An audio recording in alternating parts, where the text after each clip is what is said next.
Chiefs fans, it's another week closer to that postseason run that you've been waiting for. Matt Derrick's here today to talk about how we're going to get there against these Bengals, review what we saw and what we can build from, and then, hey, who's going to be on this roster this week? A lot to talk about. Welcome to Locked On Chiefs. It's the Locked On Podcast Network, your team every day. From the land of the free and the home of the Chiefs, this is the Locked On Chiefs podcast. Matt Derrick, ChiefsDigest.com's editor. How are you? I am hanging in there, Ryan. It's always a trying days these days. Tuesday's another trying day. Wednesday, whatever day we're talking. But just don't go shopping. This is like the worst week of the year for me. There you go. It's just staying in the home base this week. Right, there you go. A lot of Chiefs are doing that same thing. I don't think they're shopping for anybody new. In fact, I think they're letting a couple of their gifts from last week go at this point. A lot of changes on the roster, right? Yeah, hope you didn't get too attached to Elliott Fry or a couple of guys on the practice squad because the good news for the Chiefs is that I think they're going to have a pretty familiar roster heading into Cincinnati this weekend. We're still waiting for Harrison Butker, Rashad Fenton, Tommy Townsend to officially return to the roster. But that should happen, especially now with the NFL coming out with their new COVID policy. As far as isolation, only going up to 5 days. Everyone but Tommy Townsend's eligible to come back now. Townsend will be eligible on Wednesday. Guys can always test out early if they can. And this is if they're asymptomatic, which, we don't really get that information for most of these guys until after the fact. But right now, it's, even in the worst case scenario, the Chiefs should have everybody back by Wednesday. It's just a matter of how much practice time they would, or get them back by Sunday. It's just a matter of how much practice time they would get this week. Now, Monday night after we recorded, found out is Bolton and Niang already back, correct?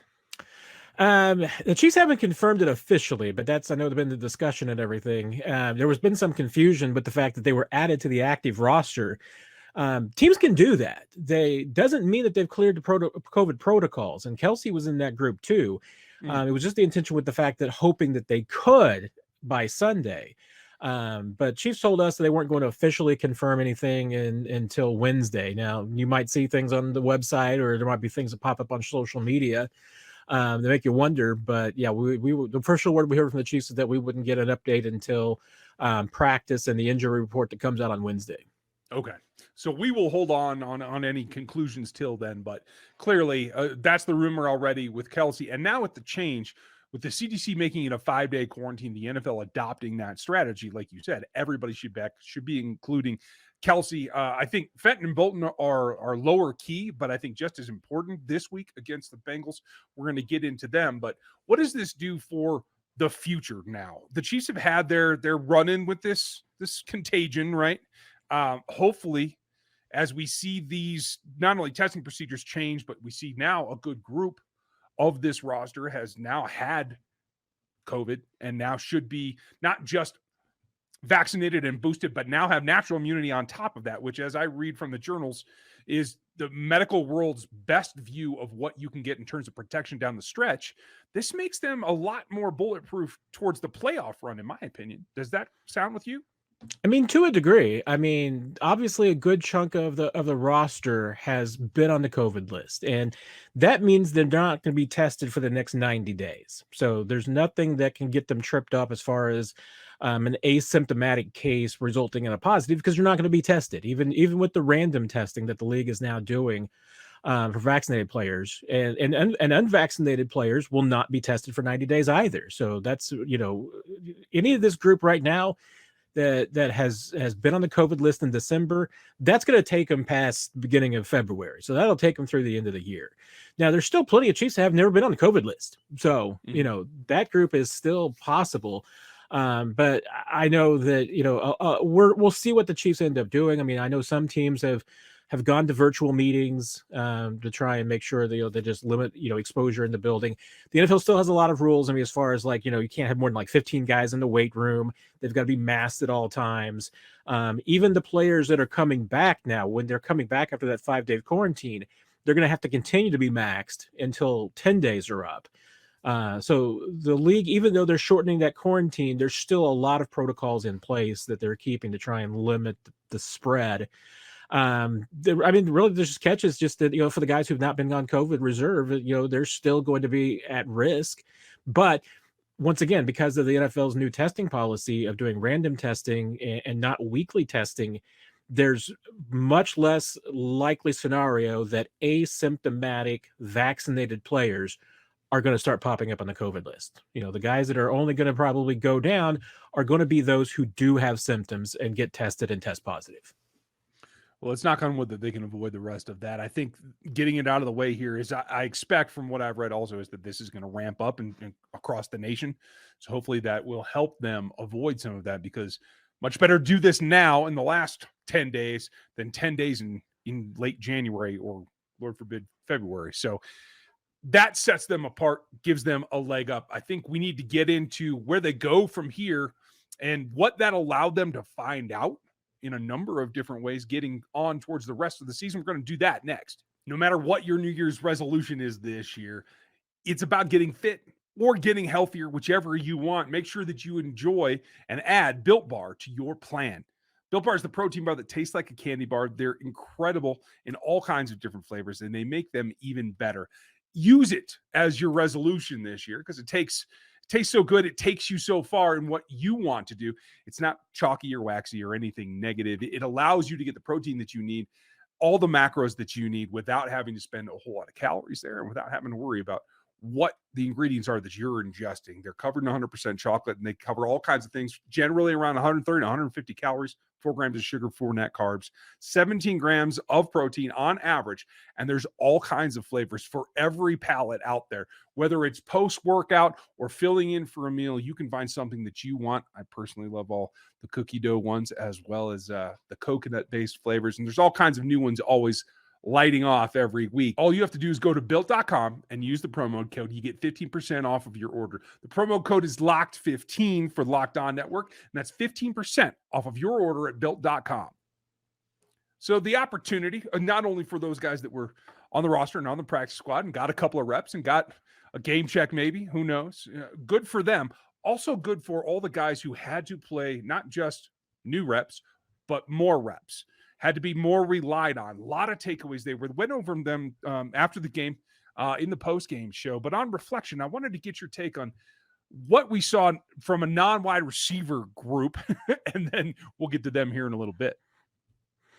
Yeah, I was really interested in the fourth quarter when the Chiefs were using a lot of guys out there on defense, in particular, a lot of their backups. There was a couple of guys who were really popping. I mean, DiCaprio Bootle, we talked about the other night, obviously led the team in tackles. That was pretty impressive in the limited number of snaps that he ended up having.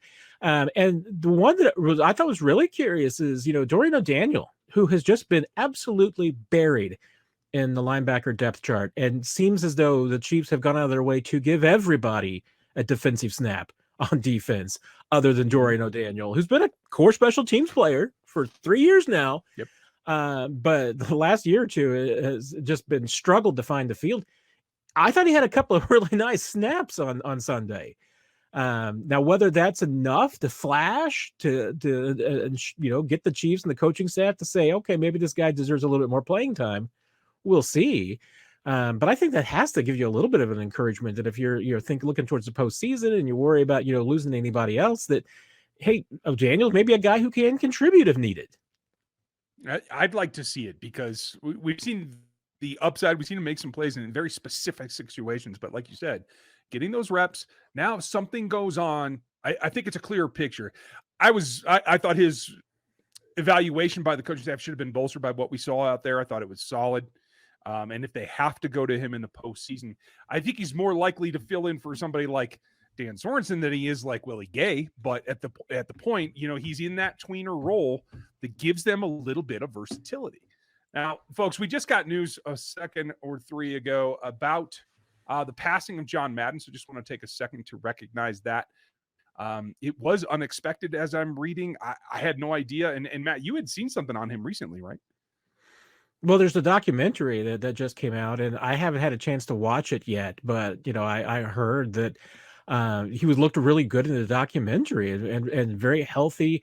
and even active, as far as even, taking, that he was continued to be, and I didn't know this, that he was still an active participant in, I think, the competition committee, and talked to Roger Goodell on a regular basis.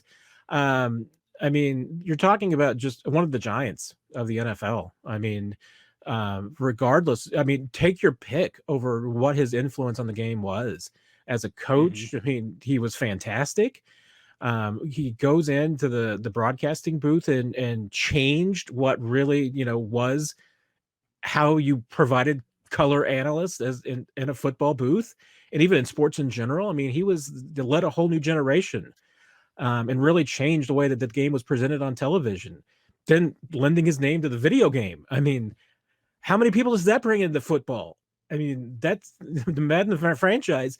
And I was a documentary I saw a while back about, really about the Madden game and everything, and I remember playing video games before Madden came along. And if anybody here has ever played like Atari 2600 football or anything like this, I mean, or even the little Mattel handheld football, the one thing is that you never had 11 people on the field. And that was John Madden insisted to EA and said, you know what? It's not football if you don't have 11 guys in the field. You got to figure out how to make it work. And it's because of John Madden that we have the realistic Madden football that we have today.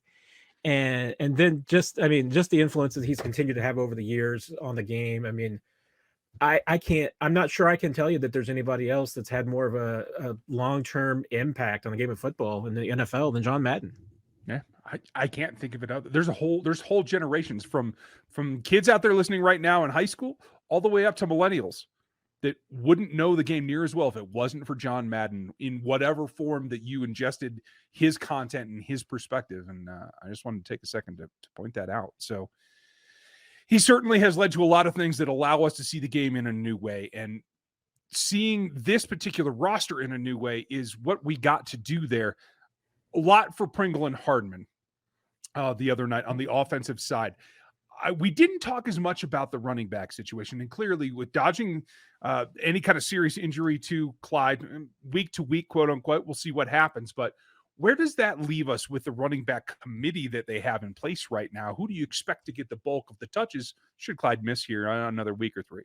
Yeah, I would certainly think that the likelihood that we see Clyde the rest of the regular season's pretty slim. I mean, especially if the Chiefs are able to clinch the number one seed this weekend, certainly wouldn't be any reason for him to play in week 18. Hey, Chiefs are very comfortable with the two guys right now at the top of the rotation with Darrell Williams and Derrick Gore. I don't think there's any doubt they'd be ready to roll into battle with those two guys anytime. I was really been surprised that even when Gore has come in, that they have left him down into some third down situations. I think that probably more likelihood, in more competitive situations, Darrell's probably going to be the third down guy consistently. But Gore's a guy that absolutely they feel like can come in and play on first and second down in the very beginning of the game. It doesn't have to be mop-up duty. I mean, they like Derrick Gore. They've been very impressed.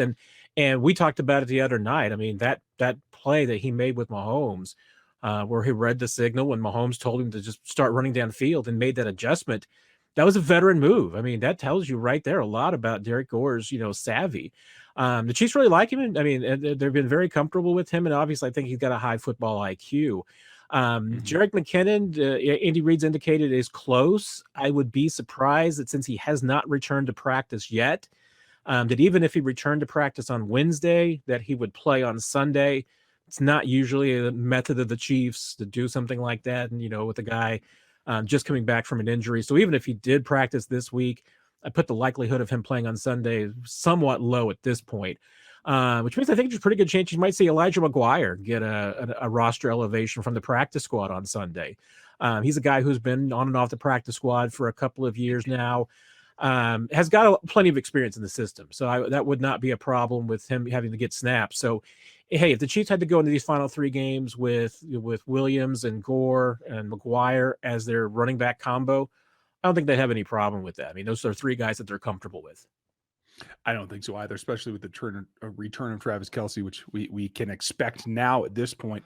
We need to talk about the defense, and that's going to help us roll into looking at the Bengals because I think they're going to be a little bit more under pressure than the opposite here. So we'll get to that coming up after we tell you about our friends here. But I do want to remind you, if you want to get into the Ultimate College Playoff Preview, you can search that.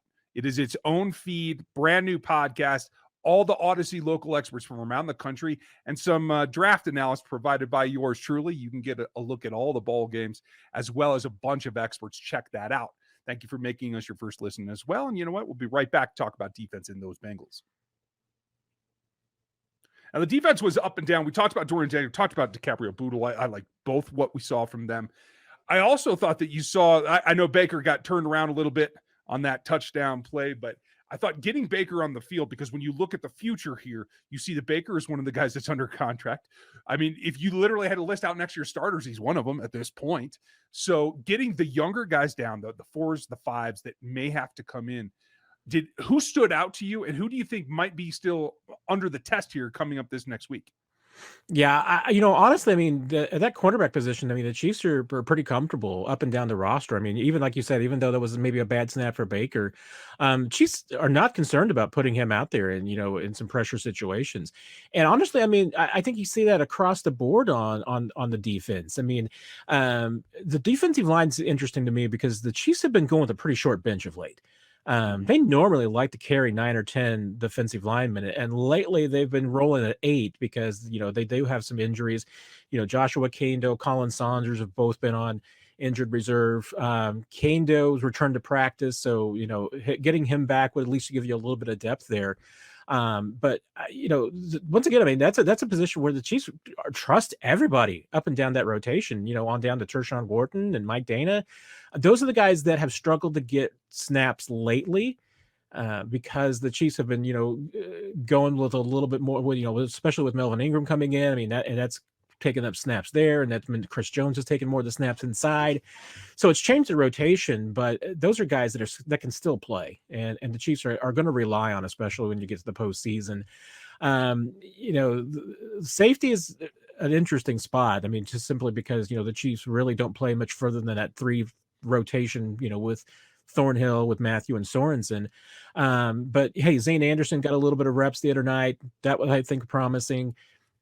Get Armani Watts back off of a COVID reserve. That'll be, another addition there. Unfortunate probably that in a blowout, that a guy like Watts couldn't get some of the snaps there because he certainly needs them and everything. But it was good that you got, Anderson got some looks out there. But honestly, I mean, you look around at all these position groups, and the Chiefs are pretty happy with what they've got as a core for those young guys, which you're right. I mean, it does. If you want to start looking towards 22, there's a pretty good core there the Chiefs are happy with. I'm looking forward to that. They shouldn't, quote unquote, need them against the Bengals, but the Bengals have a pretty potent passing offense right now. They can run the ball as well. Is there one side of the ball in terms of their offense, run or pass, that has you a little bit more concerned from what we've seen from this defense lately? Well, I mean, if the Bengals are going to do anything, it's going to be, putting up points. They've got a really good trio of offensive threats, not just Jamar Chase. I mean, he's chief among them, and I think he's the guy that you have to be the most worried about. But T. Higgins is a 1,000-yard receiver. Boyd is right up there too. Joe Mixon can absolutely get some things done out of the backfield. So they've got a multi-headed monster on offense that you've got to be worried about. I'm really curious to see how the Chiefs will tackle Jamar Chase, because I think that's the one guy that you've got to be worried about the most. And he spends most of his time lined out wide. So, hey, that's probably going to mean Travaris Ward's on him most of the night. I would assume that anytime that Chase moves inside, that's probably going to be Snead's responsibility. Certainly see those two. It wouldn't surprise me to see Ward travel quite a bit. I mean, I think that the Chiefs want to make sure that it's not one of the guys like, Hughes or even Fenton, if he makes it back this week, that doesn't have maybe a lot of his legs back yet, ends up with a lot of snaps. I think that's a matchup that the Bengals would try to attack. But to me, I mean, that's it. I mean, you've got to make sure that Bengals passing game does not get going, because you saw last week what happens when it does. You've got to make Joe Burrow uncomfortable. You can't let them get free shots downfield. You can't let these guys get time to connect. So you got to get pressure on the quarterback. You got to defend. I mean, you got to tackle. You got to do all those things. And I mean, honestly, I think that the Chiefs can do all that. I don't have a whole lot of concerns. I've got more concerns on the Bengals side of things because honestly, they haven't shown the consistency, even over the last, say, 6 to 8 weeks, the way the Chiefs defense has shown. Chiefs defense has been a lot more consistent than the Bengals offense has been. Right. I completely agree with you. And those big three, Higgins and Chase, getting passes from Burrow. I think obviously Burrow and Chase had that connection. I think that's been underrated a little bit more, and then that we're starting to see that really take hold now. But to see Higgins emerge as well, that keeps you on your toes on both sides of the ball. I think what they have to not let their guard down against is Mixon. And I think as long as Bolton's back, I think they're perfectly fine in that mix. And if Mixon is the guy that's hurting you, gashing you for 6-8 yards a carry, whatever, it's perfectly fine for Steve Spagnuolo and his plan. The question becomes to me is how are you going to get pressure? And it all seems stacked on the right-hand side of the offensive line for the Bengals, which means it's Melvin. It's whoever is playing opposite Chris Jones that I think is going to have the best opportunities. And I don't know they're going to have to blitz much, but you could see them using Bolton or Willie Gay as well to try to get some pressure, really rattle Burrow. Do you think that that's possible? Is he past getting rattled at this point? I think it can be done. And certainly if the Chiefs have everybody back this week on defense that are at full strength, then that does give Steve Spagnuolo a little bit more opportunities to do some things because Joe Burrow is still a young quarterback. This is a young Cincinnati defense. And that's one of the things that I think probably fuels the inconsistency more than anything else. And I've mentioned this a couple times this week. I mean, I look at the Bengals right now, and you know what? I mean, they remind me a lot of the 2017 Chiefs. As far as an offense that can be very explosive, but they've got a lot of young, guys who just haven't matured yet, elements in that offense. And as a result, they come up with perplexing performances. I mean, remember that 2017 Chiefs lost to the Jets, lost to a terrible Giants team. And this Bengals team has done the same thing. I mean, they've put up 41 points 3 times this year. After their first 2 times, they lost to the Jets, embarrassingly, and they got blown out by the Chargers. Now we're going to see what they do a third time. And I mean, that's why I say, I mean, this is I think an opportunity for the Chiefs. You attack them. You can make Joe Burrow uncomfortable. You can force him into mistakes, get pressure on him. Don't let that offense get into a rhythm, create some turnovers. And I think you can dictate terms on this team. I'm looking forward to it. And I have a couple of wrinkles. We're going to go over those on Friday, folks, with Chris and I. Tomorrow, he'll give you the inside intel, and we'll get Matt's prediction. Maybe we'll throw that in there, too. But, Matt, thanks for taking the time tonight to get us caught up on everything that's going on out there. As always, Ryan. Take care, everybody. Everyone have a great day. We'll be back with you tomorrow. We'll talk to you then.